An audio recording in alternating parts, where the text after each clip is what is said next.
How's it going, Shy? Fine. Really? Yeah, yeah. I want it. I always want to have a much better feeling for you, but it's nice outside. I Yeah. experienced it when I went to the laundromat. It's nice, so that's good. And I'm caught up on my stories, which is just the real world New Orleans reunion. Um, and so I'm caught up on that. Yeah, yeah. That's really about it. I've had an English muffin. Like I'm good. That's it. That's just still the kind of energy that I bring when things are pretty good. I, because like I gotta tell you, Shy, I know this is how you present Uh huh. uh naturally. Like this is how so I was in a great mood because I Mm-hmm. work with you, Shy. Right. Yes. Real shit. Like I was just like, yeah, I'm gonna have a good ass day. I get to talk with Shy today for an hour. Mm-hmm. Things are going good for Shy. I was feeling like I was just going to like give you flowers today. Real Right. shit. You got a clip that one of your old clips went back in rotation on Comedy Central's YouTube page. You Oh, know it what I mean? did. Yeah. Like things are going well.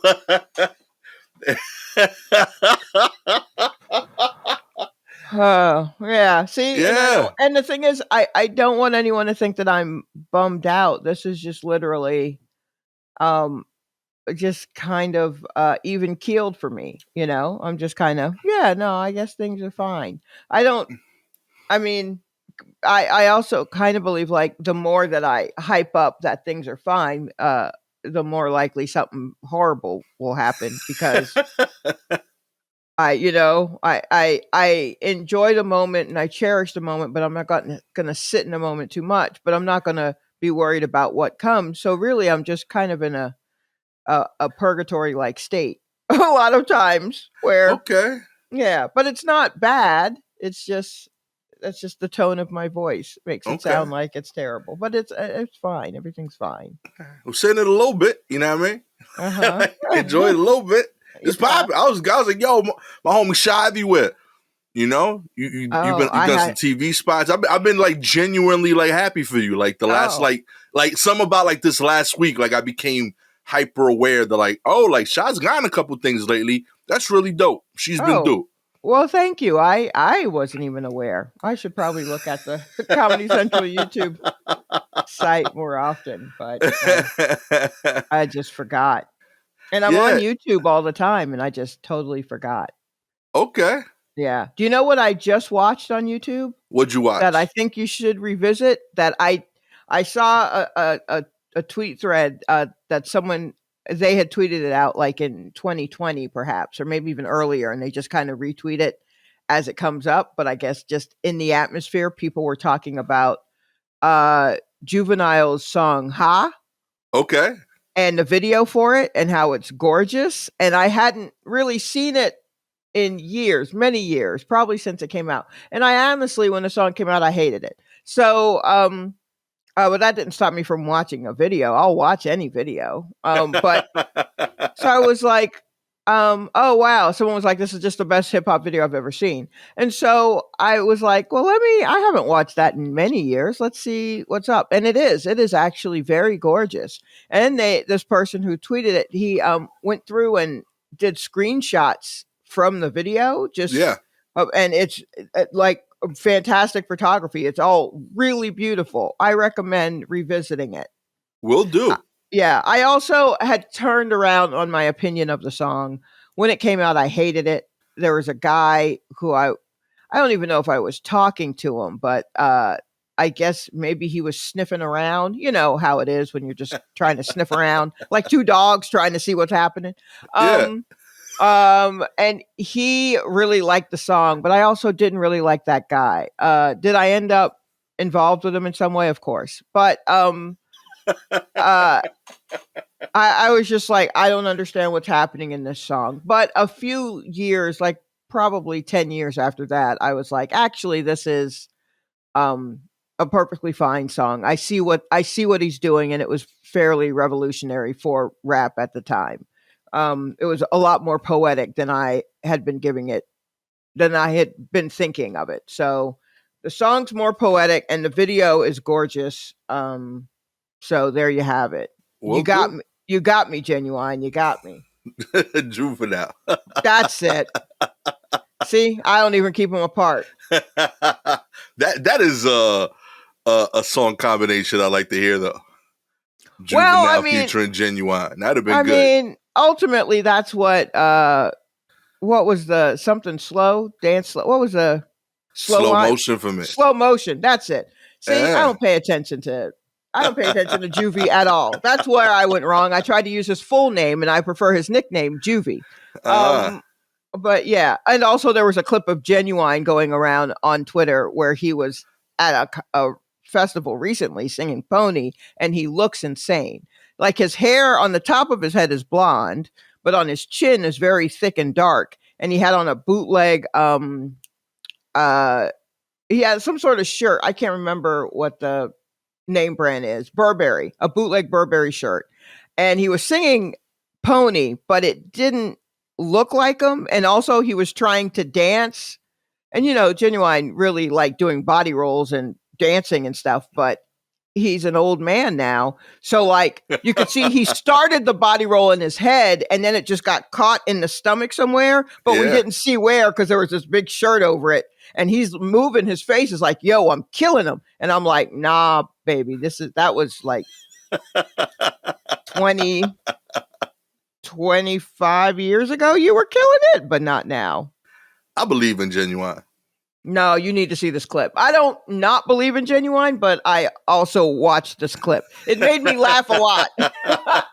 Anyway, so Genuine was yesterday what made me laugh. And then just a few minutes ago, I watched Juvie's video, and that made me wonder, like, oh, yeah, this was actually very pretty. Right. I will revisit that, huh? As he would say.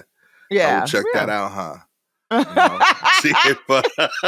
Also, at the time it came out, I was like, the song's called Ha, but he's saying huh. Why don't they just spell it huh? I was a real piece of work.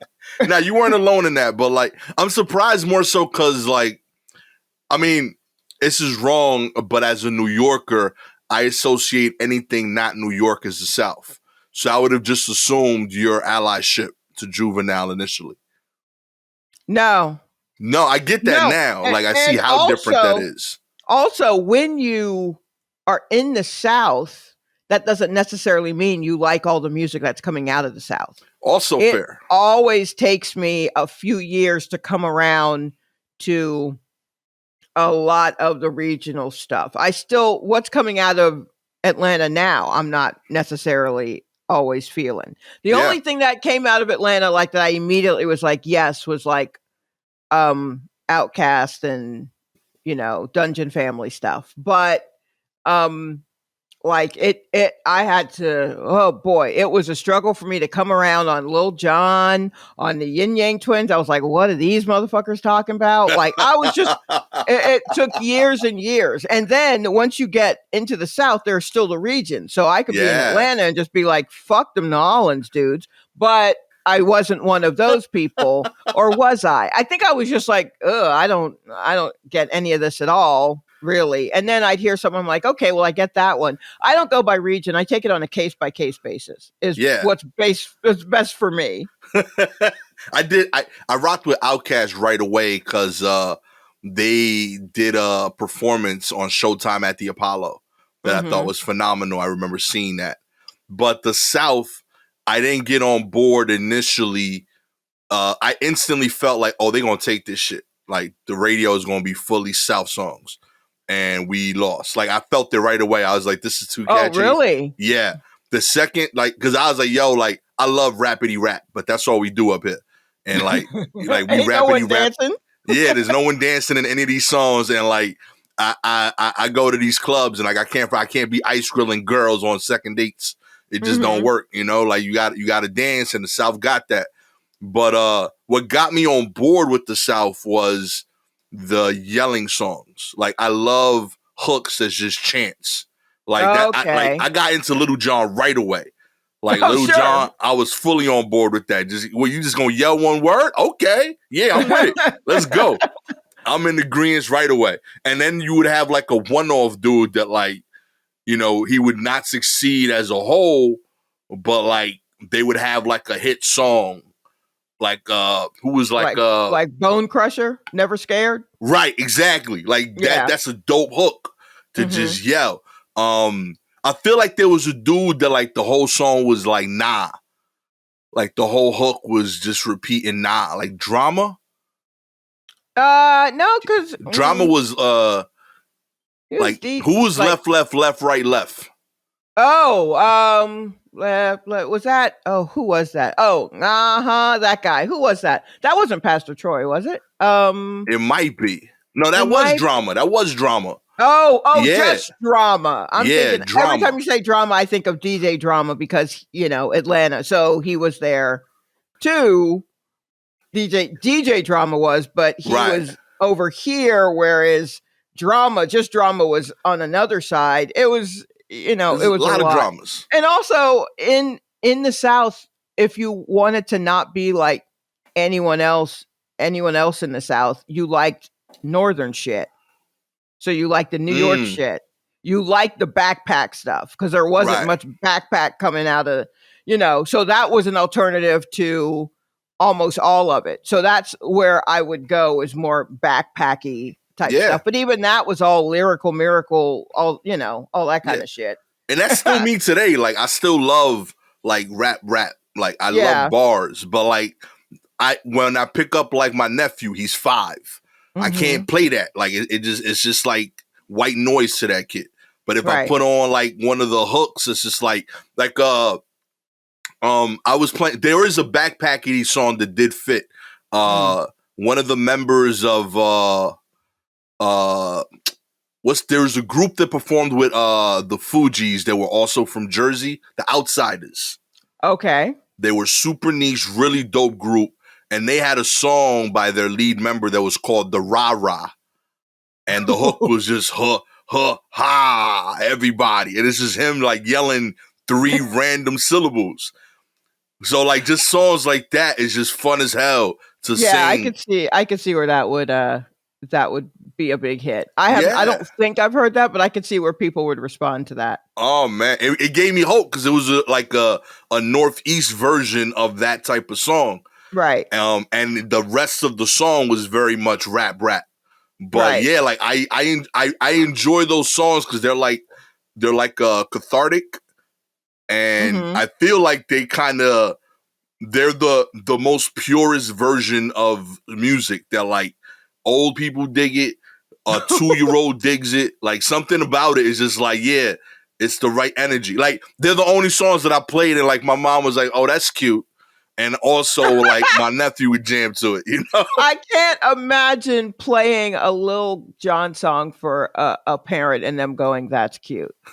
Even though it fits the criteria to some extent. I mean, like, I can't imagine, you know, or anything that he produced. I mean, when you heard Lil Jon stuff, like, in the club, I mean, there wasn't, I don't know if a fight was going to break out, at least in my club that I went to a lot. But I mean, there was it got darker. The field got darker. It raised the stakes for sure. Yeah. It was it was harder to be a lady in the room. It was harder to be a lady in the room.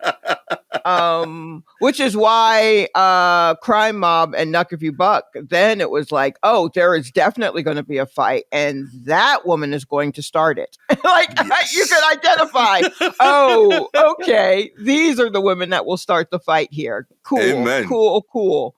But yeah, I don't know. They're powerful to me because like Knuck If You Buck is, to me, just as likely to get played at a barbecue and at a wedding, which is wild.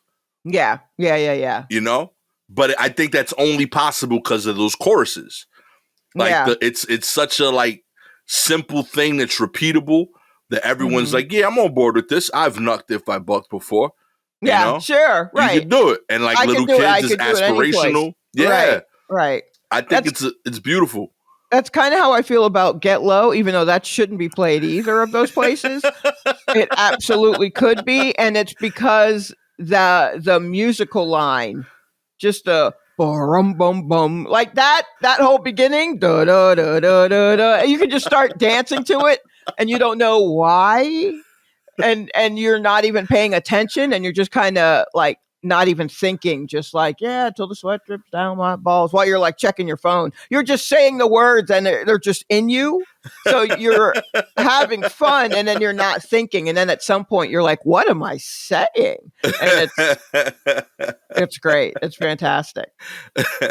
Well, I am very happy to check out the Juvenile video again. I would def do that today. I'm glad you're feeling okay, even if it doesn't sound like it. To the audience, I promise you, I'm seeing her visually. She's okay. I'm fine. Yeah, I'm fine. Anyone who's listening who really knows me, they're like, yeah, no, she's fine. Yeah, that's shot. Yeah. It's been a year and a half. You know the vibes. Yeah, okay? That's her. If anything, we'd be surprised if it was uppity. Okay. Yeah, no. If I was truly cheerful, I don't even know what that sounds like, honestly, coming out of me. All that's to say, though, genuinely happy for you. Glad to see you winning, homie. You know what I mean? Oh, thank you. Much deserved. Very much. Sincerely. This is dope. Let's get into the news, Shy. Okay. GrubHub. Kicking it off, baby. GrubHub was getting up to 6,000 orders a minute during its promo that left restaurant workers stressed and customers hangry. That's right. Delivery app marketing campaign offered a free lunch, aka $15 promo code valid for 3 hours. That sent customers and restaurant workers alike into a spiral on Tuesday as thousands of orders jammed the system and disgruntled New Yorkers tweeted through their hunger pains. GrubHub's New York City campaign on May 17th touted the physical and mental benefits of eating lunch, but yielding dozens of complaints, canceled orders, and service workers telling news reporters they were exhausted trying to keep up. I was following this a little bit on Twitter. I believe you were as well. Oh, I was, because I ordered food. Oh, you were in it. I was in it, but I wasn't. I mean, my story ended up better than a lot of people. Yeah. But first off, I found out about it like the day before. Okay. And I was like, oh, wow, that's nice of them. But people float promotions all the time, and I don't think anything of it. So the day of, I got to work. I sat, did all my opening duties, sat down at my desk, and I was like, I'm hungry because I hadn't eaten breakfast. And so I was like, well, let's just go ahead and decide what I'm going to eat for lunch. And I thought, oh, maybe I'll get something delivered, and then it's going to be nice out. I'll eat while walking around outside. That was the plan. So it's like 10:30 and I'm looking at GrubHub, like looking for food. And then as I'm putting together my cart or whatever, I'm like, oh, wait, I think today was that free lunch thing. And I had to Google to see if that was true. And it was like, yep, put free lunch in there and it's free up to $15. And I went, oh, okay. And I did it and it worked. And this restaurant reserved my order because it was so early that they weren't even open yet because I'm still in breakfast time ordering lunch. A restaurant that doesn't. So, I was just early because I was hungry then and planning for 2.5 hours out. So my food was supposed to be delivered. Hold on, I just got to tell you, like, listening to the whole beginning of this podcast is me trying to like praise you for your work. And you're like, yeah, whatever. You're so joyous talking about this potential free lunch. It's not the free lunch part. You know what it is? It's not that Yeah, whatever. There's lunch though, okay? Here's what it is. It's not that the lunch would be free. It's that I managed to get caught up in a public like thing. Okay. Because I don't do anything. I sit on the side and I watch stuff happen and I go, that's all I do. I'm never a part of anything. Okay. This time I was a part of this GrubHub thing. Thrilled to be a part of it, to be in the middle of it. Even if mine wasn't a disaster, I was just thrilled to be anywhere in it. So my food was supposed to come at 12:45. It showed up about 5 minutes to 2. Okay. But I my lunch hour ends at 2, so I could get like 3 bites and a spring roll in before I had to go sit back down. And then I had to leave work and I had some time to kill before my next show. So I was just walking the streets eating bone cold pad see ew. But by then I started to see, while reading tweets about people like, what the fuck, GrubHub? And I was like, oh, this was a nightmare for a lot of people. Let me enjoy this food that I managed to get. But I was just so happy to be a part of the story, even though it was a terrible story because, well, here's one thing that I found out. GrubHub didn't let restaurants know that they were going to do this. Yeah, that's madness. Yeah. Madness. And they thought they'd do this in New York City, of all places. And it was a limited time from 11 to 2. So that means everybody who wanted to do it had to do it in these 3 hours on this day without restaurants or delivery people knowing that it was going to happen. So when someone mentioned to me early on, like, oh, I bet it's going to be so nuts. I bet the site's going to crash. So I looked at it like 11:30 and the only thing it said was there are no restaurants open in your area. And I'm like, what? Straight up, yo. How is that possible? I'm in Soho. It's nothing but restaurants and sneaker shops. That's all it is down here. Nothing was open. It was wild to see. Yeah, people, the restaurants were closing their stores from the app because they couldn't keep up with the orders. It was nuts. I've never seen anything like that before. The article talks about a dude. He was like, when you call into GrubHub, it tells you where you are in the queue of customer service, and he was customer 3,400. Of customers trying to like figure out, yo, where's my food? You know, like that is bonkers. Like it went completely haywire. To your point, I think they should have tried this out at where I was a couple weeks ago. They should have tried this in Boise first. Well, I think they've done things like this before. Also, apparently, my roommate brought up to me last night, this code was working in other cities. So if you were in a completely different city, but you decide to try it out and do free lunch, you got a free lunch. Respect. No. Who would think, though? I mean, like no one would think to do it unless you're on Twitter watching people freak out. But a lot of what happened was all these orders would come in, the restaurants would close, delivery people, they just give up delivering food. They're getting the orders at the same time that they're getting orders that are in the restaurant, so they're getting all mixed up. But there's a premium placed on delivery stuff because that's got to go out quickly as opposed to in the restaurant. So people in the restaurant aren't getting anything. They're running out of food, but then the meals aren't getting delivered because they're, Oh my God. It was a mess.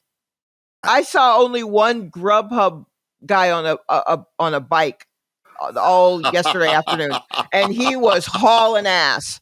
But I only saw one.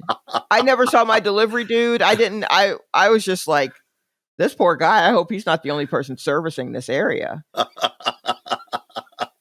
Yeah, that is bananas. I don't know. Some told me like yesterday, like, yo, you ain't ordering online. Like, I just felt it in my heart, like, this ain't the day for you. And I stayed off. And then I came on and I saw this madness. And, I knew God likes me a little bit, Like, this ain't for me. This is trippy. This is Silicon Valley at its finest to me. Like, this is why you need to be out in the trenches when you make apps. You don't know how it affects the world. Well, here's the thing. For the app itself, I guess it worked the way it was supposed to. You said if you do it between these times, here are your parameters, and you use this code, you will get this thing. Everyone got their $15 off. So no, really, because I bet you that's what GrubHub will say. Like, well, the app worked fine.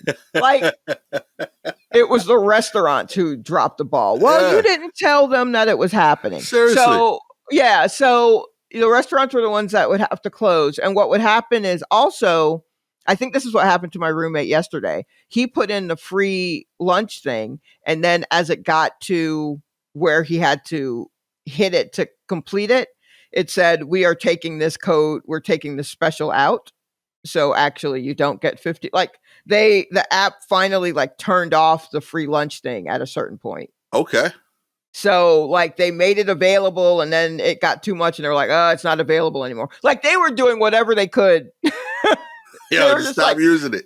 Restaurants closing. We stopped the promo. We don't answer phones. We're hanging up on people. Who's waiting to be in line after 3,000 other folks, though, to complain about your food? At some point, you have to fucking take that L. Yeah, I was gonna say, yo, like, I think that's the biggest thing that's changed in this country. Like, people don't take L's no more. They ain't okay with that. Like, I've been hustled before. You know what I mean? I've lost $30 on some shit. That's just life. I thought that's how you learn things. Nobody takes L's no more in life. Yeah. Like, this should have been like a story that, like, when you got home for dinner, like, your father told you, I told you not to trust them apps.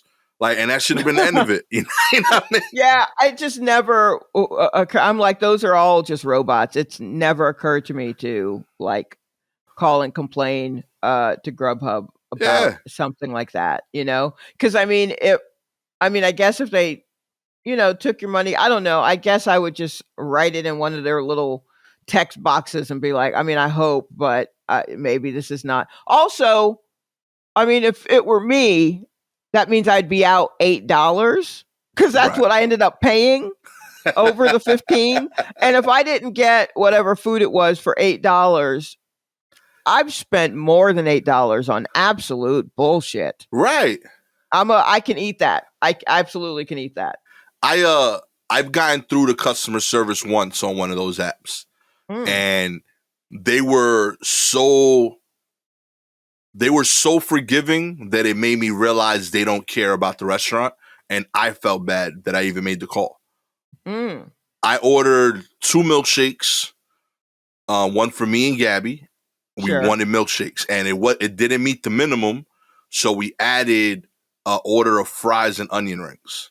Okay. When I got the delivery, I only got the fries and onion rings. I was like, yo, this is the only thing I didn't really want. I just did this to get to the minimum. So I placed the delivery guy tells me, hey, listen, I didn't even know that there was milkshakes. They didn't even offer them. Like, this is all they gave me when I got to pick up your order, and the restaurant was closed. So I called the customer service rep, and they're like, this is preposterous.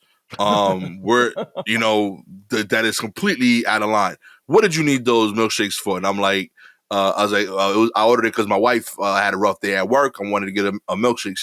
And she was like, she probably pregnant. She had cravings, didn't she? The nerve of these people. They don't know the life you live in. I'm like, yo, nah, we good. Like, she just kept escalating the situation in her head. And I was this revolutionary that you had working customer service. Seriously, she was taking it so far, and and they were like, "What would you like?" So I was like, "I'll take a refund, or like I'll take milkshakes tomorrow. Like, I'm good either way. It's not that serious." Right. And she was like, "Who lives in your house?" I was like, "It's me, my wife, and my 2 kids. All of y'all getting milkshakes. You want milkshakes tonight? You getting milkshakes tonight and tomorrow." I'm like, yo, I'm getting 8 milkshakes. like at that point, that's just unhealthy. Like, I don't even know what flavors y'all got. 8 flavors.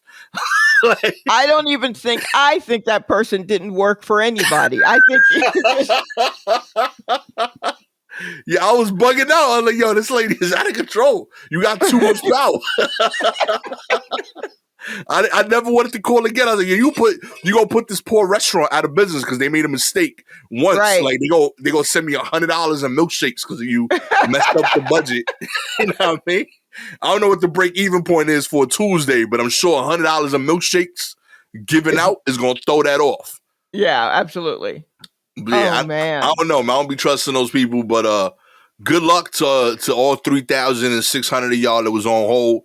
that might still be on hold. Good luck to the restaurants who now, I hope y'all have food for today. Real. I imagine y'all are probably closed for the rest of the week. I was just like, you know what? I'll just make myself a turkey sandwich. How about that? Seriously. I'll just make me one of my little sad ass turkey sandwiches. That's what I get. That's what I get. Amen. Why not? This is how you end up with those those drive-through stories. Like, you've been to like a KFC when they run out of chicken, stuff like that. This is how that happens. GrubHub. Oh yeah. I've been to a Krispy Kreme when they ran out of Krispy Kreme donuts. That is madness. That is the whole thing. I was like, your namesake donut. You don't have it? Turn your sign off. What are you doing? What are we in business for? Yeah. Another news, New York Mayor Eric Adams wants Jamie Dimon to ride the subway to work. That's right. New York Mayor Eric Adams is begging the city's business leaders, including JP Morgan CEO Jamie, I'm going to go with Dimon, to ride the subway to work. Adams is pushing to bring people back to New York offices after years of working from home. We're going to get him on a train, Adams told the Financial Times in an interview. We're going to get everyone on the train. He understands. Yo, this dude is insane. I can't even. We're going to get him on a train. You think that's it? Do you think that's the problem? Eric is wilding right now, and this is the trippy part. Adams is trying to corral workers back to offices just as the city elevated its COVID-19 status to high on Tuesday. That's right.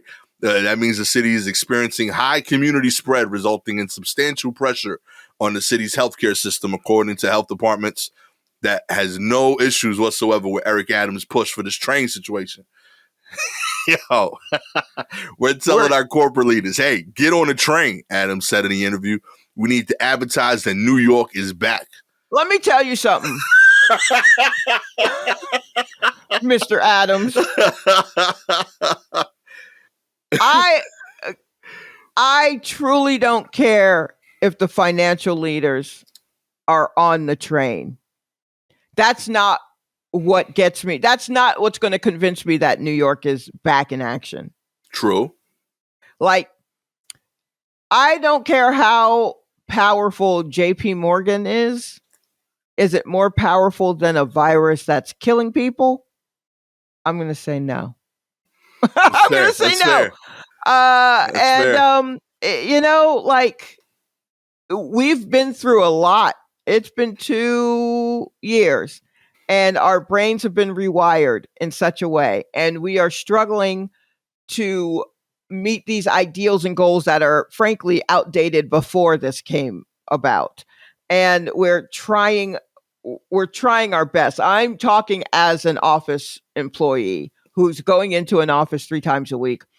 And it is tough because, powers that be are just like, hey, man, everybody back in. It's fine. And it's not fine. Yeah. And it's for the past 2 to 3 weeks. I guarantee everyone who's in New York right now knows about 5 people who've been hit with COVID in the past week alone, for sure. Just like, oh, damn, you too? Oh, wow, you too? And we're just supposed to keep going like it's not happening. So I don't care if you get Captain JP Morgan on the damn train. I don't care if you get Big Bird on that train. Don't get Big Bird on that train. He's going to catch it for sure. I don't care Ryan Gosling. I don't care who you get on the train. That's not going to make this city stop having COVID and be okay. Like, do the real thing that you're supposed to do and govern. Basically. And not try to force people who probably got more money than you, let's face it, on the train. Like, let's see, like, if we're really talking about capital, Mr. Adams, you don't really have it. We're not really feeling you at all right now. And we certainly don't like the financial leaders, but we don't know who they are. Why are you calling them out by name? Why are you putting their business in the street? Serious. Also, they hadn't been in a train since they got here for college. Come on. Anyone in charge of a financial company, they hadn't been on a train in eons. For real. Maybe to go to to a Mets game or something. Yeah, I was gonna say, like, if Jamie's on the train, he thinks it's the cool thing he did that weekend. Be like, yo, I rode the train. Haven't done that since college. Great times. Yep. You know? He does it just enough to like put his employees in check when they do it. He's like, oh, I ride the train all the time, 2-3 times a year. You know? And he was drunk. I bet you they were drunk.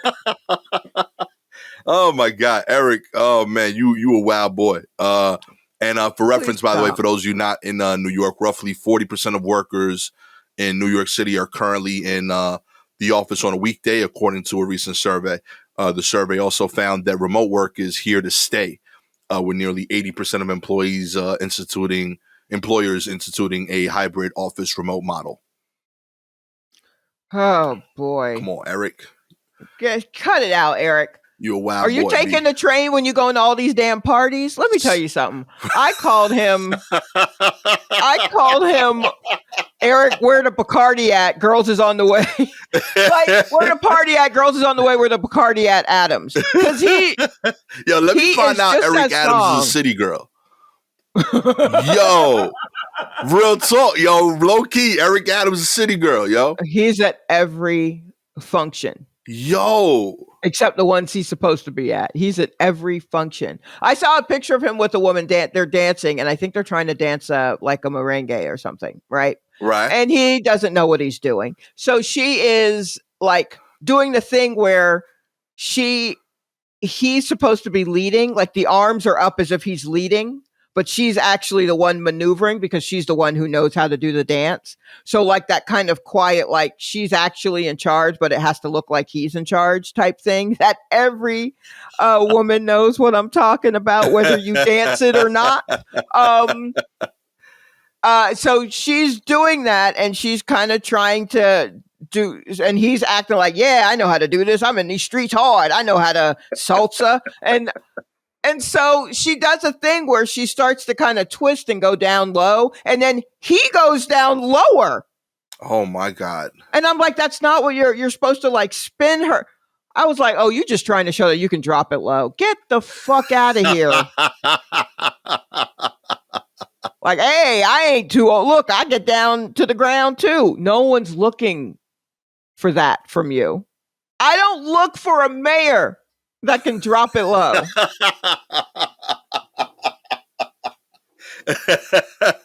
Especially if that's literally all they have to offer. Seriously, go eat vegan sandwiches and then eat a chicken sandwich on the low. Yeah. That's what you do well, okay? Oh, man. Anyone who is not in New York who's listening to us, we are really going through it right now in New York City with this trash-ass mayor. I will say that. I'll just say that. It's nice, though. I'm enjoying this because, I mean, de Blasio was fine, but I also was just like, I mean, he's terrible, but not in a way that feels like aggressive.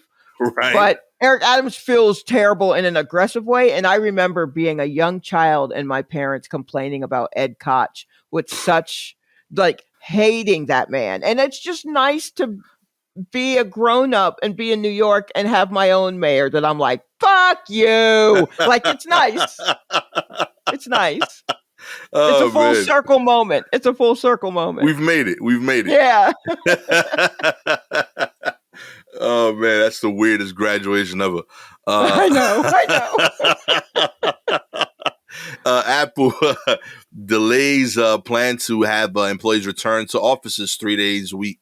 Report says the company will once again require masks to be worn in all common areas. The Apple is reportedly delaying its plan for return to its offices. The return to week policy was originally scheduled for May 23rd, but has been pushed back due to the rise in COVID cases, according to a report Tuesday from Bloomberg. The company also reportedly said masks are once again required in common areas. It's not the first time Apple has delayed the return to office plans.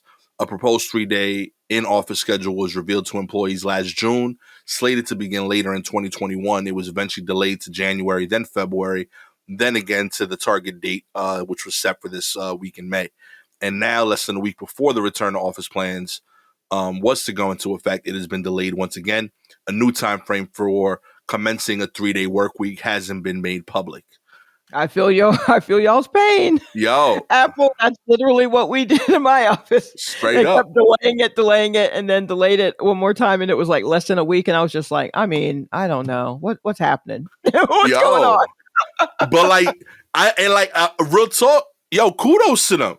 Like, this Yeah. is kind of like the plan. Like, you reading the tea leaves. Like, yo, this ain't working.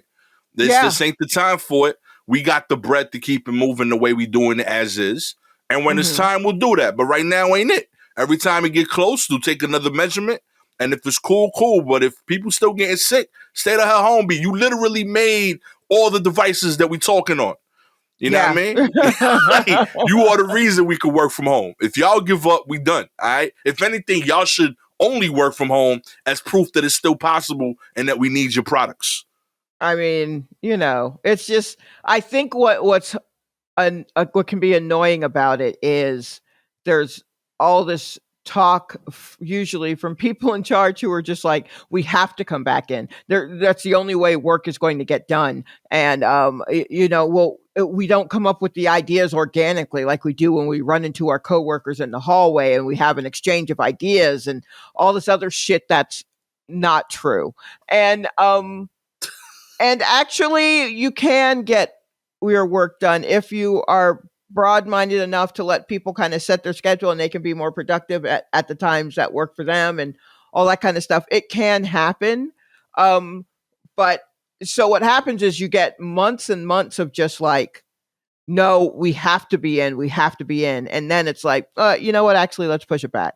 So it's like you're doing the right thing, but you're also like gaslighting us because you're making us think we're crazy for not wanting to come in right away because you're looking at things and you're like, I don't know. It seems like it's bad. It's like, it's not bad. How are you guys going to come up with great ideas in the break room if you're not here? Come back. And then finally they're like, oh, okay, actually it is bad. Yeah. But it won't be bad in 2 months. And it's like, it might be, it has been. And so it's just so like, it requires, instead of like having this iron fist situation of leadership, it requires being a little more flexible and understanding. And it's like, people in charge don't want to do that because it's seen as weakness. Yeah. And I was like, it's not you being weak. It's you correctly assessing the situation and making the switches when you can, which is what's happening, but also not talking down to those of us who would prefer it to be a certain way. You know what I mean? Like, big time. Yeah, it's just it's not so much at the policy switching as it is the talk around it, right, to the employees that is like wild. Yeah, they got to work on that.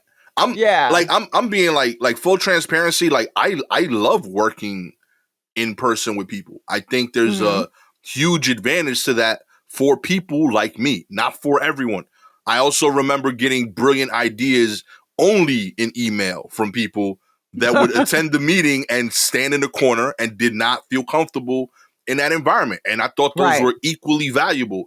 I think, and what's wild to me is that like the fact that all these other people want to stay home, it's making it safe for the people that need to be in person to go be in person. Like they're doing it, like they're doing their part. So if you need to meet up, you want to have all these break time, like brilliant moments at the cafeteria, you got space to do that, my G, because I'm not going to get sick. I'm going to be at the crib, And you are with other like-minded people. Yeah. So it's not that complicated, you're not forcing your ideas on someone who I'm just like, I just want a seltzer. Yeah. And then I want to crawl back to my desk. Please leave me alone. Yo. Yeah. Get it right, B.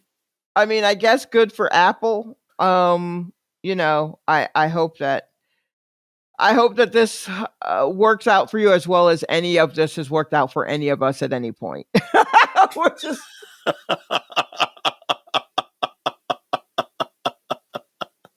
oh man. I hope y'all make it. I know you're a little engine that could, a little startup over there at Apple. Yeah. Get through these tough times. Let's see.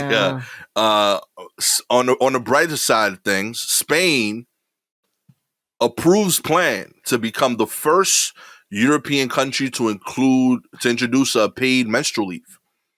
Spain's government has greenlit plans to allow women to take unlimited paid menstrual leave from work in European first. The proposal, endorsed by ministers on Tuesday, is part of a broader package on reproductive rights that includes allowing teenagers to seek an abortion from the age of 16 without the need to get their parents' or guardians' consent.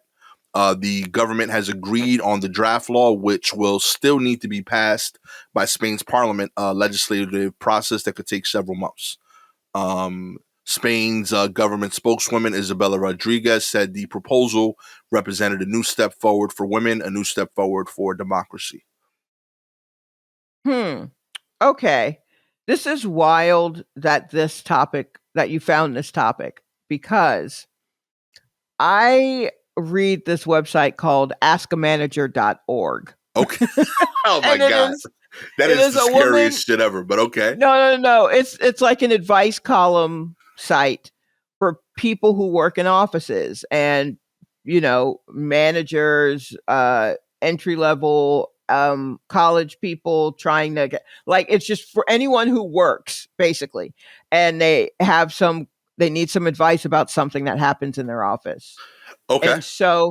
And I think this is where I read this. It was either here or it was a Slate advice column. Also, side note, I'm reading a lot of advice columns and I don't really know why. But I have a theory, but we'll work that out. Yeah, so one letter that I just read about yesterday or the day before was someone who was talking about that they live or they work overseas for a company that is, I think, based in the US, right? It's based in the US, but overseas, they work in like an office that's overseas. I think that's the order of it. And so this country that they work in has a paid menstrual leave situation, or the city anywhere in this country. And it's not unlimited. It's 1 day a month. Anyone who menstruates, who needs a day, they can take that day. They ask for it like the day of and say, it's for that. And so that has been what had been going on in this city for a while. And then American employees got over there and the men were just like, well, this isn't fair. Why do they get one? We should get one too. And so then in trying to be fair, the men then got a paid menstrual day off. And some of the guys have like taken advantage of it. Oh my God. Yeah. So the advice was just kind of like, double check in which jurisdiction can you enforce it. Cause it sounds like if it's the European place has already had this and the European country has already had this in place, or the city has already had it in place. These guys coming over from America have to answer to it because that's where they are now, even though their company is an American company. But where they are is not in America, so they have to abide by those labor laws or whatever. Oh my goodness. I was just like, dude. I need my menstrual day. Because the women get it. And so I don't think that's fair. Not to mention, and like the person who wrote the letter was just like, look, this is brand new. They're trying it out. It still doesn't even attack the issue of trans and trans men who may still have a menstrual cycle. Like, can they ask for it off? And if that is disclosing a sick day, or if that's disclosing like a mental or a medical condition that you may not want to disclose, to which some people were like, well, when you take a sick day, you're also kind of doing that, so it's probably on par with that. But then do men get to take that day, even though it's clear they don't have a menstrual cycle? It's a lot. It's a lot. Yeah. Yeah. I don't say this often, but like, yo, we suck, B. Like, I'm sorry. What is going on, dudes? Like, there's Yeah. a huge difference Mm-hmm. between like fair and equal. Right. And you don't always need equal to be fair. Mm-hmm. Right? I don't think that's that hard of a concept. I feel like Right. if right, like if women have something that men don't in this particular case, that comes with certain benefits. You know, you get the you get to be moms and provide life. That is a beautiful thing. But yes, it comes at a cost, and or not even necessarily a cost, but it comes with other aspects to Mm-hmm. your life that we don't have to deal with directly, Right. and half of the world does. If Yeah. that half needs an extra day in exchange for literally sustaining us as humans, I'm okay with that. I think that's a cool trade. Like, oh, y'all Yeah. literally give us all of us, but you need like a extra Friday. You need an extra 3-day weekend once a month to deal with the incredible discomfort that comes with that I'll never have to experience. Thank you. That Thank seems like such a like simple thing to be like, oh yeah, cool, that makes sense. Mm-hmm. Even if like real talk, if I was on some like that's not fair shit, I would say women can take one menstrual day off for every day that they are pregnant, and they would still win.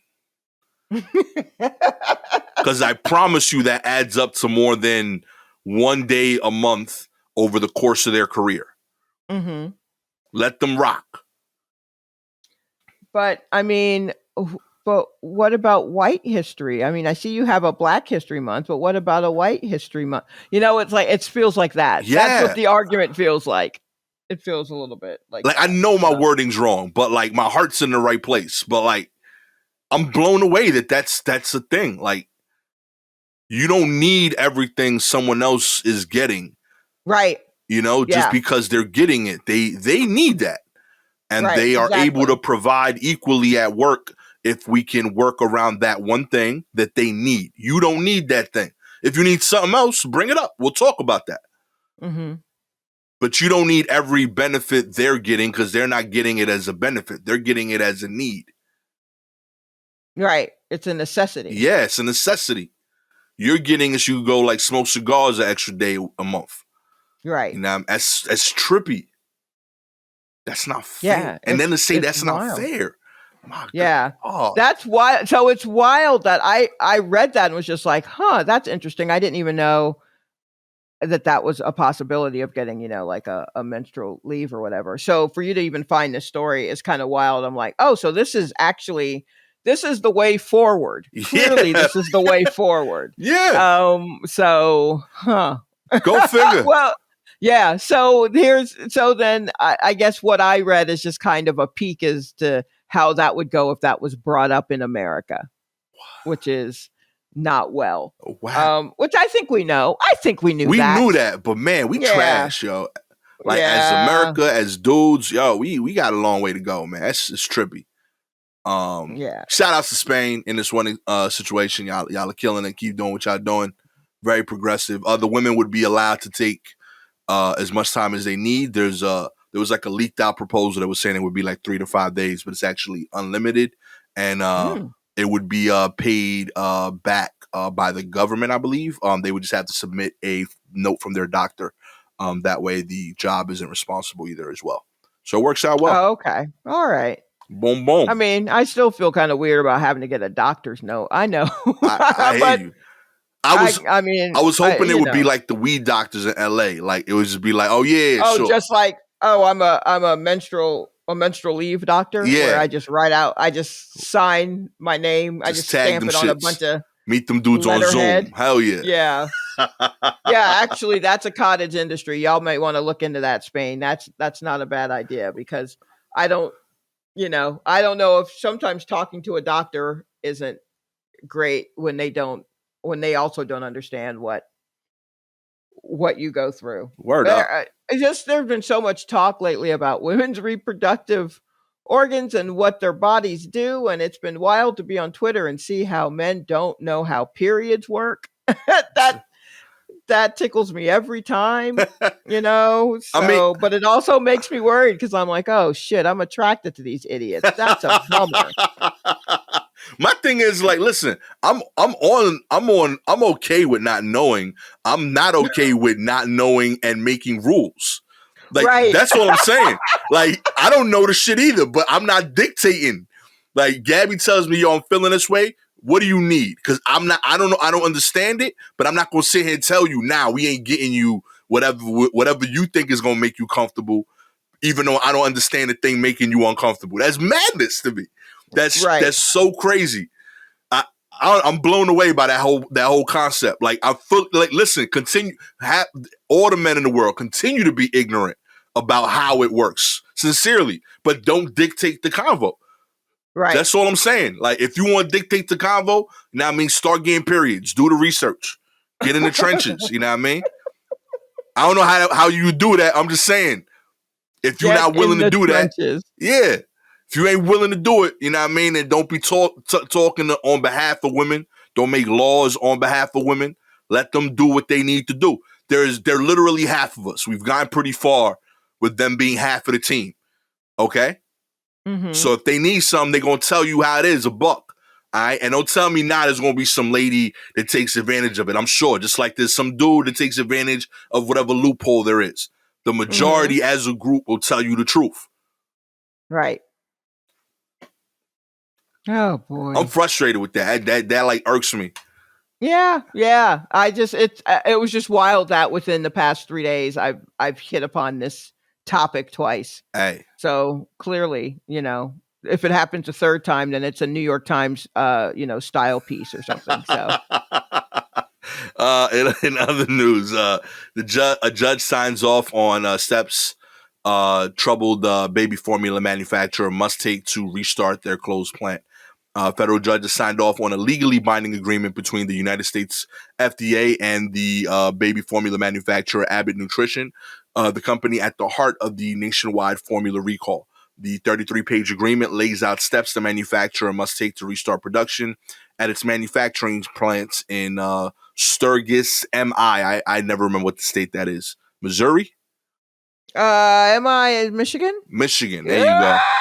One of y'all MIs out there, baby. Yeah, please let us know. I feel like it's Michigan. There we go. I'm taking bets. Let's do it.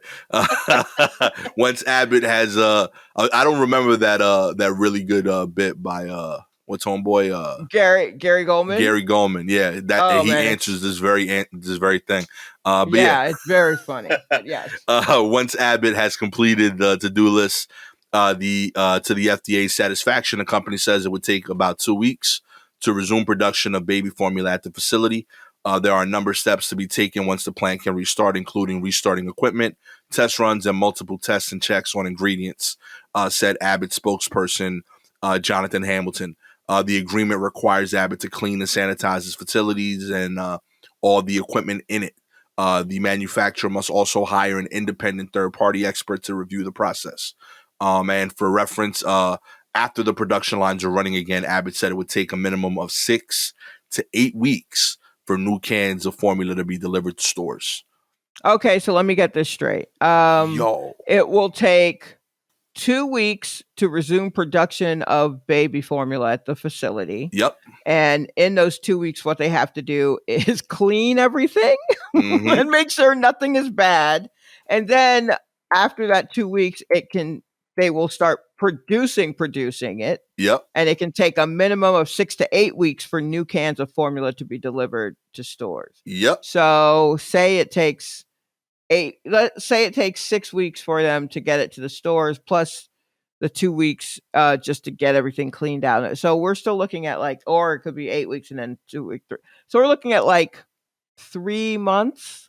We're looking at a summer. We're looking at a whole summer. Yep. If we're lucky, the earliest would be July 13th. At the latest, it would be the week of August 1st. Oh, boy. That is madness. This Yo, is wild. Boy. How? that's trippy, How? man. This This is is wild. so, yeah, just reading about the baby formula shortage and people just shrieking just breastfeed like that's the easiest thing in the world has been very annoying, and I don't have kids, nor do I want them, but I definitely feel for anyone who cannot get formula for their kids and they've got some idiots yelling at them telling them to just breastfeed. Yeah, you got. I don't know, man. I'm super worried for like the kids right now out there, because you're gonna start hearing like this is like also like peak time for like bootlegging, and like you'll hear stories about kids getting sick because they're eating something that was sold to them as formula, but like it's Mhm. something else. So like, be safe out there. Be careful. It is I know very difficult, but yeah, like this is rough. I really hope this gets resolved. That's a long time to be without formula for. That's a very long time. Yeah, I don't know how you solve that. Especially considering we're about a month in with the shortage now. Yeah, So, yeah, that's a very long time. I'm rooting for y'all. My kids went through that formula like regular. Like I don't know. Right. That's the other thing is that babies eat a lot of it Yeah, because, they're trying to grow or some shit. So, yeah, the yeah, they nerve of them. really I know. Well, How do you make homemade formula?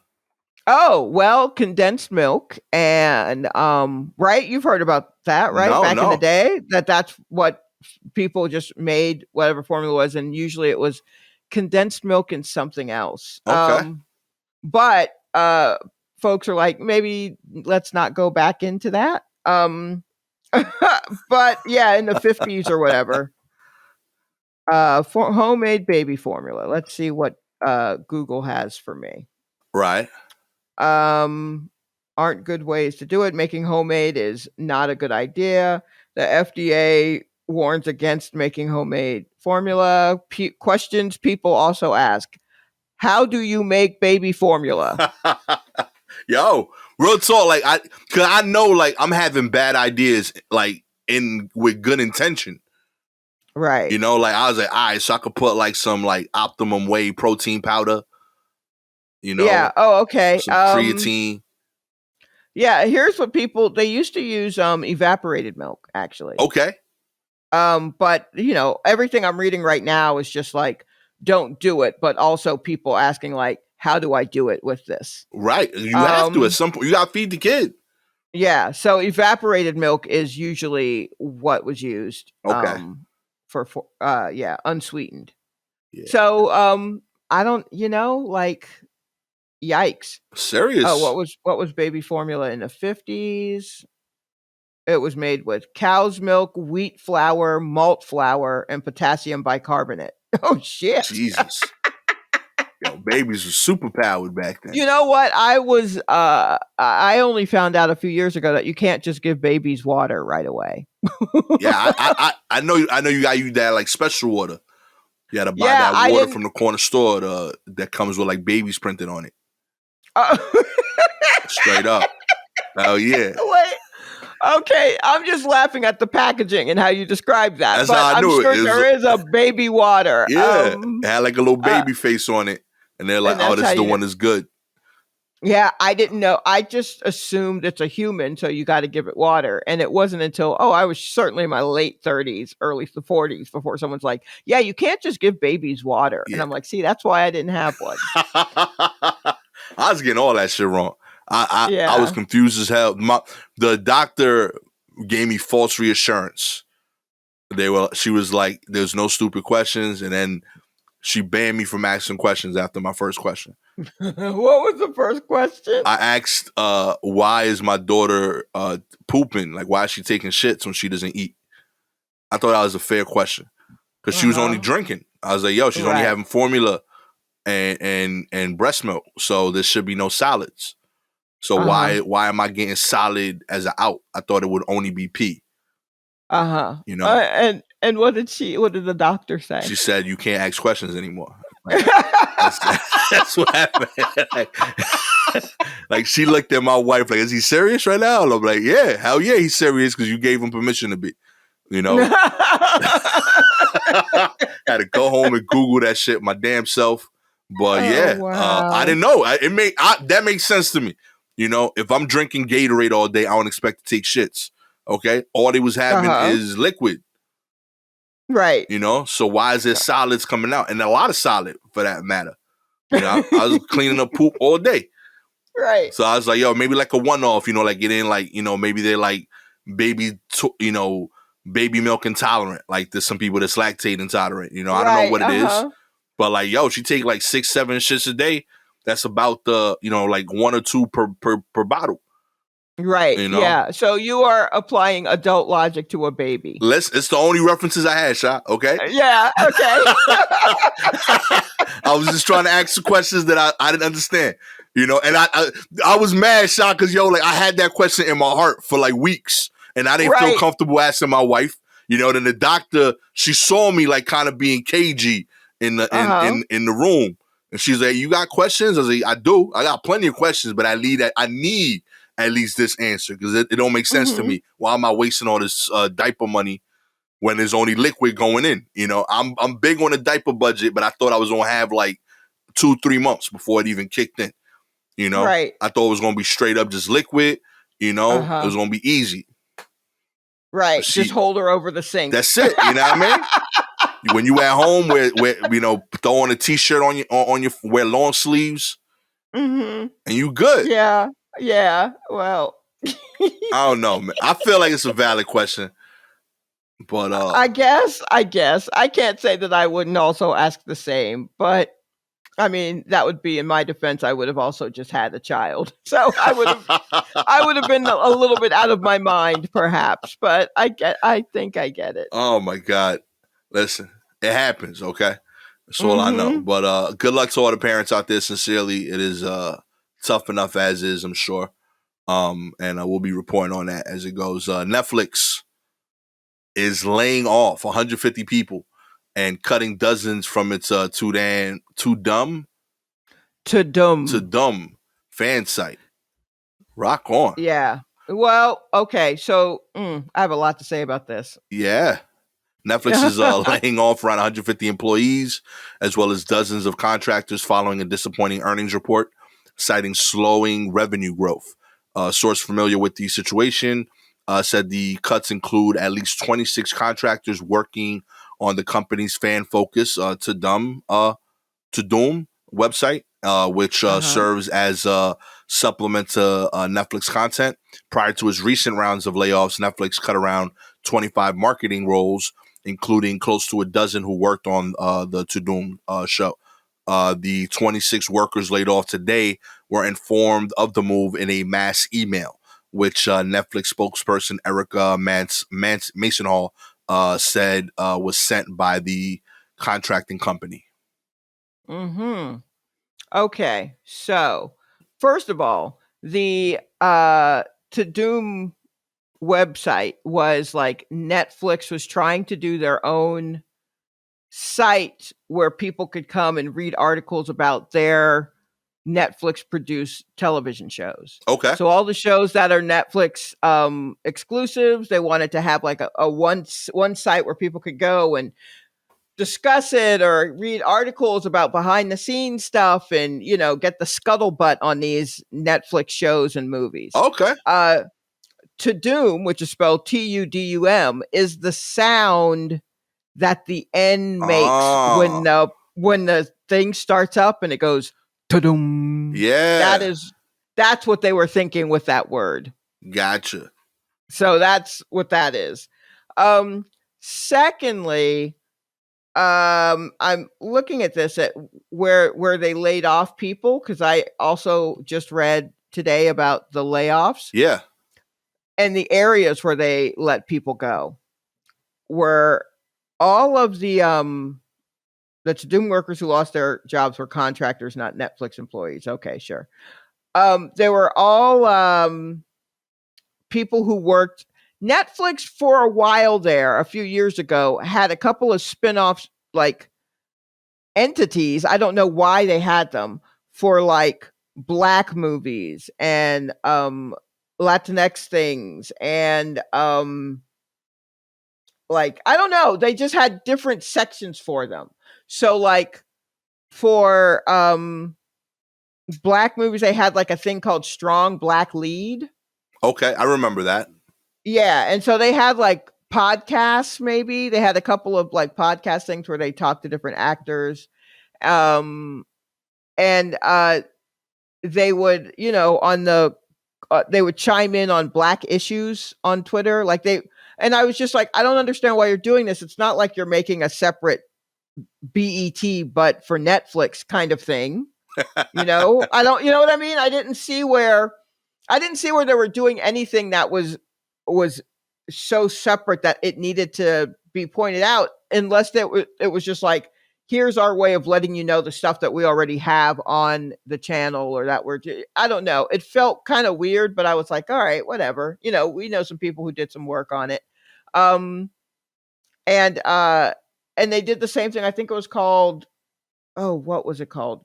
Con Lodo, Okay. I think, for Latin movies, and then maybe something for Asian, but those were all the things where they separated out any sort of like diversity or minority type of interests, and they had like a little hub for it. That's where they let all the people go. Wow. Yeah. So they let all of those folks go.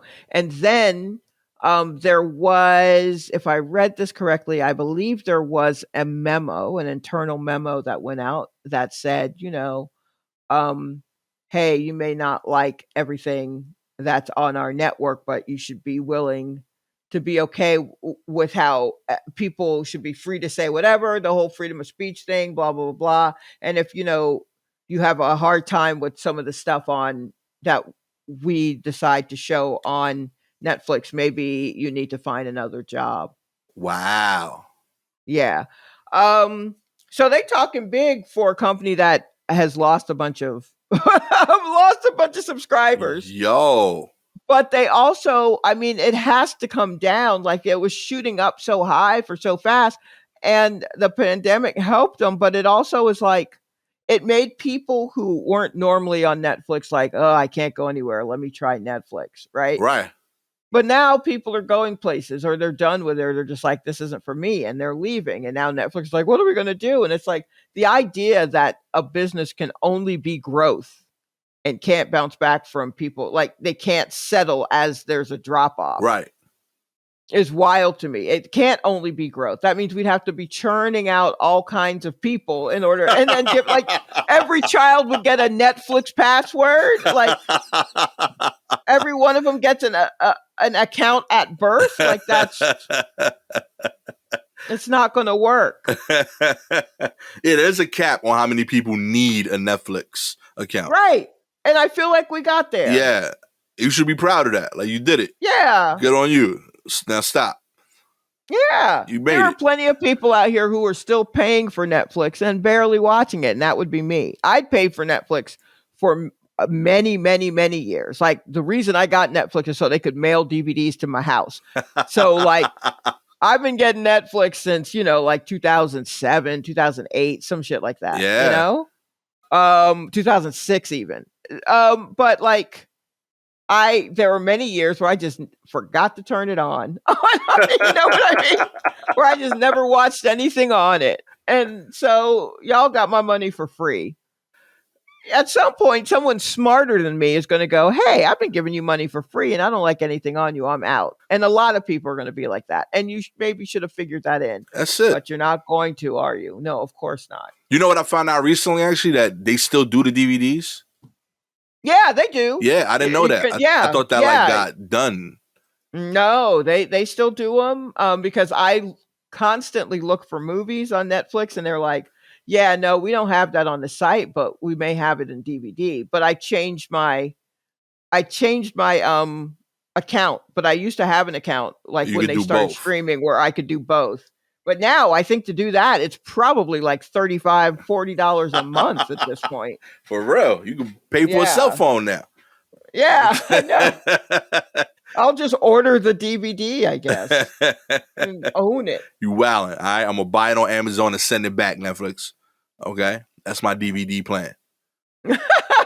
Pay for Amazon Prime. It shows up in 2 days. I look at it. I decide I don't like it, and I send it back, and I put a bad review. Let's put up a bad review.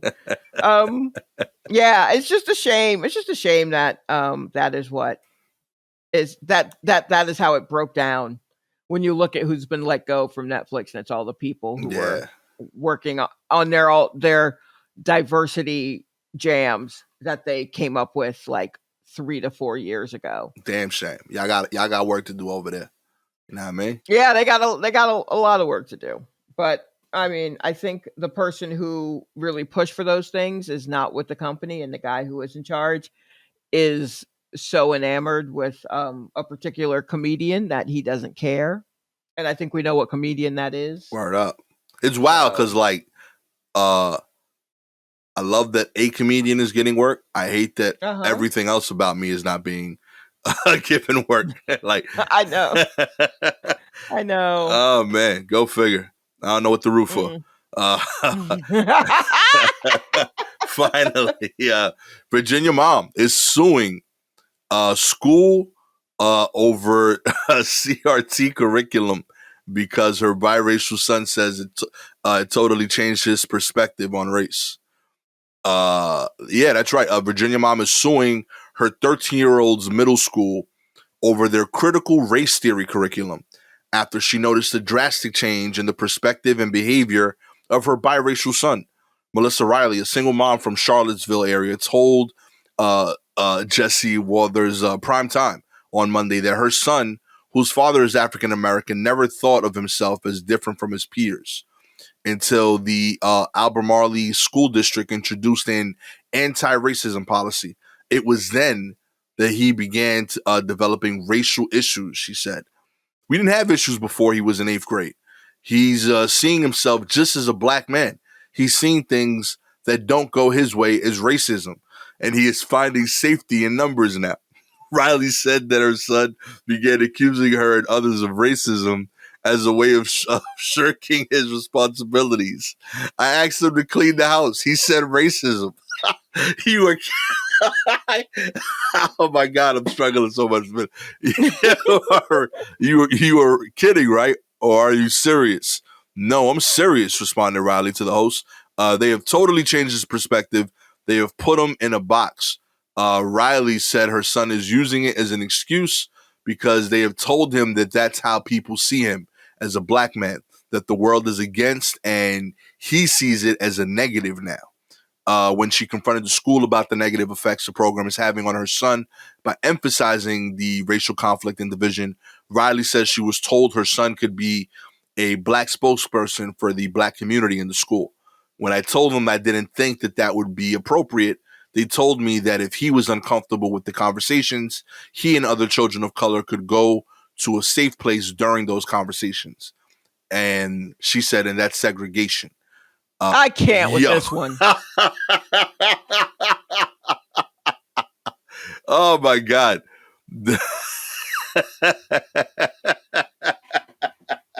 Did you see the video of the people on Fox trying to cover this article? It is. Yeah, I did watch some of this. This is magical to me. Like I don't know. I love that critical race theory is in this lady's house. Mm-hmm. I love that it's affecting her day-to-day life. I'm glad that this young black man is awakened and fighting the patriarchy. You know what I mean? Even if it's your mom, you know what I mean? Why not? Do half the dishes, my G. Do 3/5 of the dishes. You know what I mean? Do the dishes that you ate off of.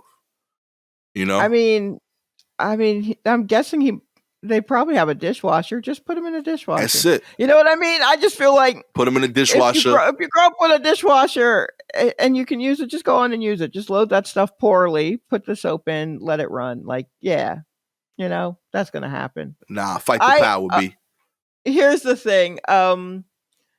Because she also said something about her son,